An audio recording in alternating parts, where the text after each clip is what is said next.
ትምህርት ቤት በአጠቃላይ 2495 ተማሪዎች ያሉት አንጋፋ ትምህርት ቤት ነው።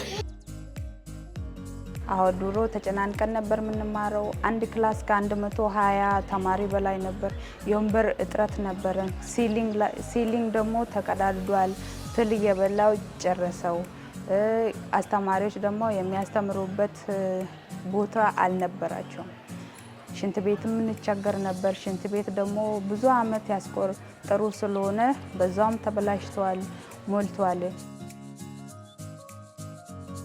እንግዲህ ይሄን ትምህርት ቤት በዲአርዲፒ ፕሮጀክት ትምህርት ቤቱ ከታቀፈ በኋላ ቢያንስ 8 የመማሪያ ክላስ 2 ብሎክ ያለው አዲስ ግንባታ ተከናውኖልናል።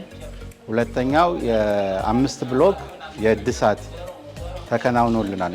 ተማሪዎች ብራይት በሆነ ክላስ ውስጥ እየተማሩ ቢያንስ የመማር ፍላጎታቸው ወደ ትምህርት ቤት የመምጣት ሁኔታው እየጨመረ ከዚህ በፊት ምቹ ባልሆነ ሁኔታ ውስጥ እየተማሩ የቀሪ ሁኔታ በጣም በትምህርት ቤቱ የነበረ ሲሆን አሁን ላይ ግን ተማሪዎች ደስ ብሏቸው ለመማር ምቹ ሆኖ ክላሱ እየተማሩ ነው ያሉ ማለት ነው።